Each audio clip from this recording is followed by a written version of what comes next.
Hello, everyone. It's a pleasure for me to be among the speakers here today.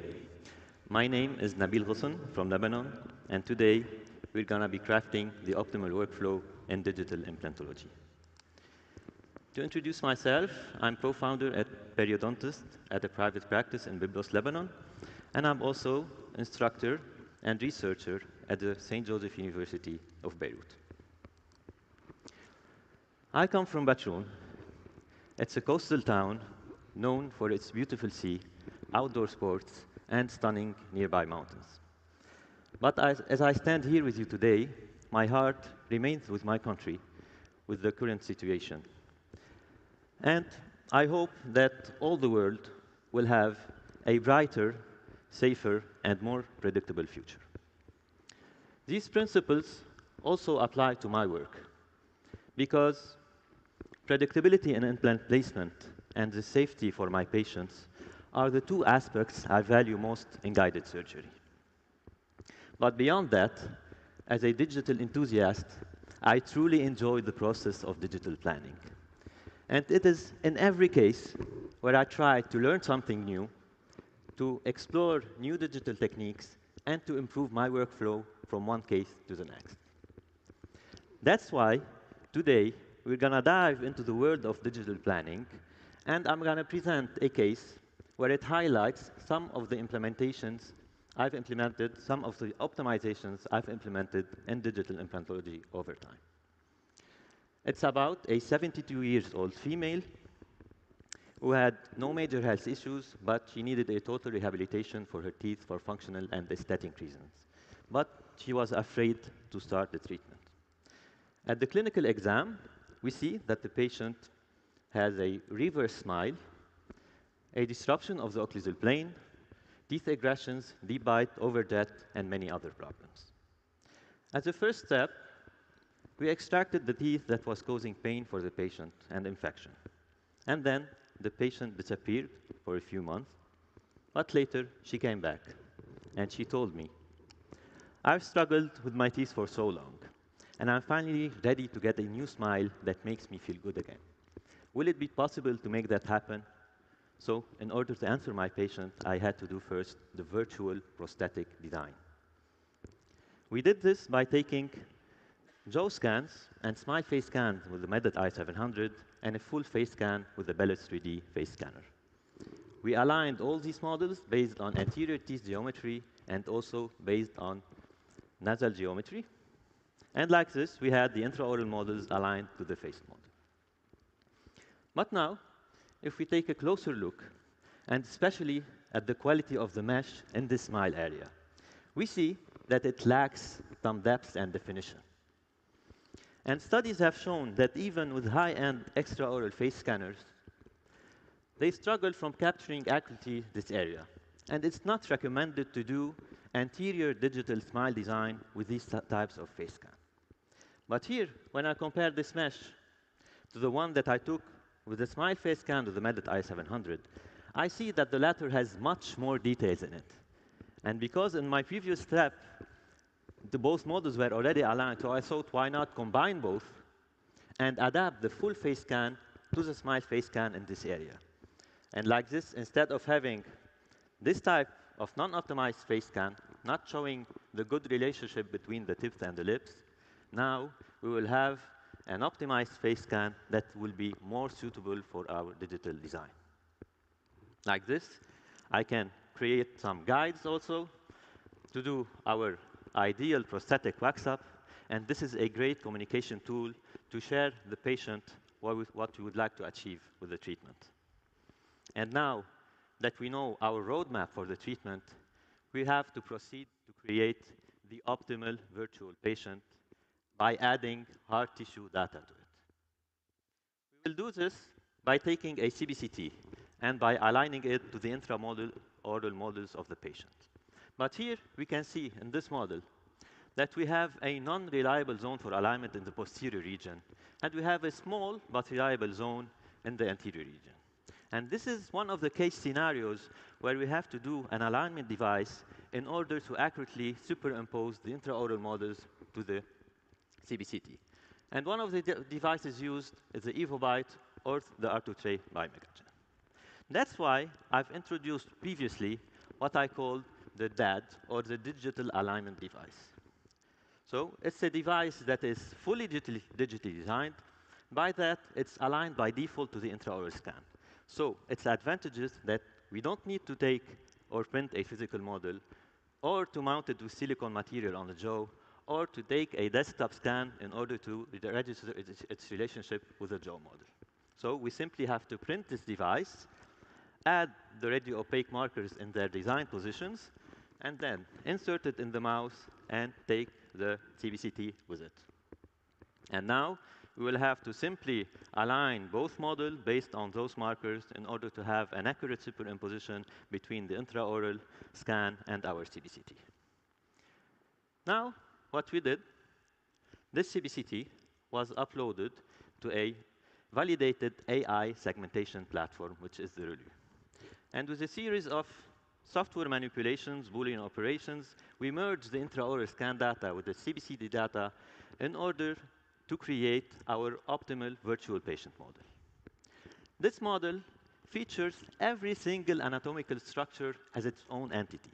So here we have the bone with the extraction sockets, the teeth, which are created by a combination of the CBCT AI segmentation and the intraoral scan, and the gum as a solid model with the teeth and dentations implant.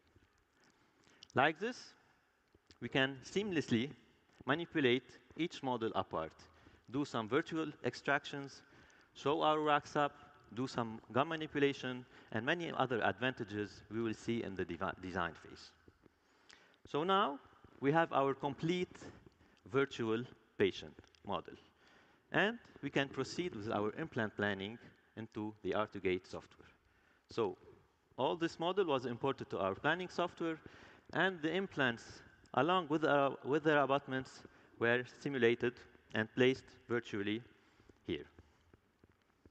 Now, an important step in the digital design and implant planning is the assessment of bone quality prior to the surgery.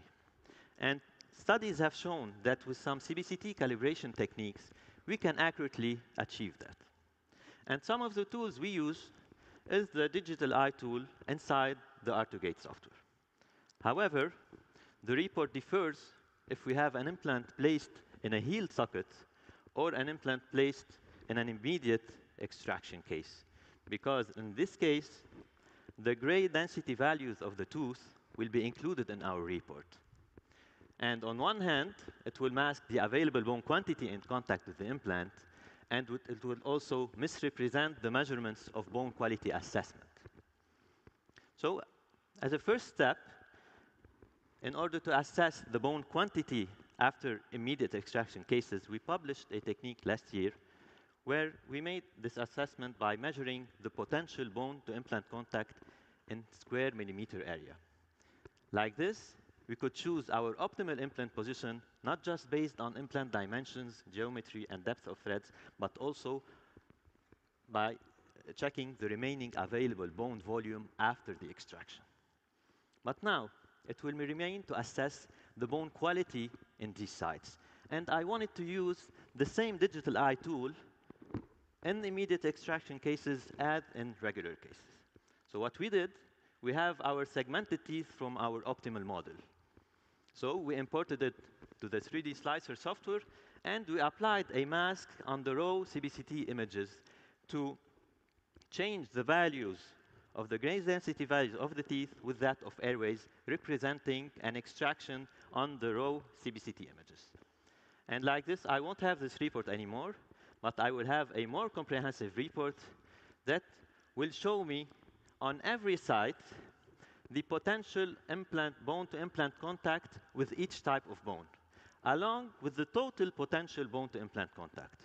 And now, on the other hand, I have also the bone density inside my drilling side. So now I can better adjust my drilling protocol according to this report.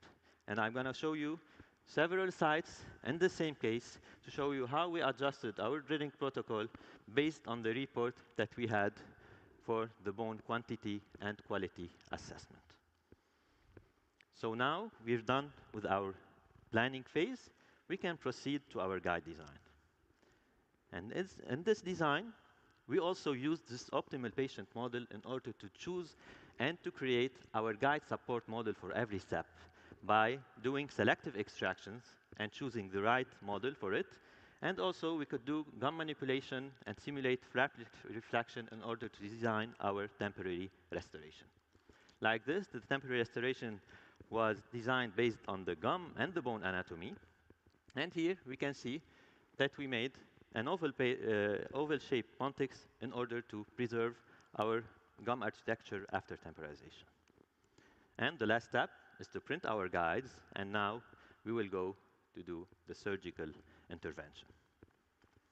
Now, because our patient was sensitive and could not handle long procedure, we divided the surgery into 2 steps.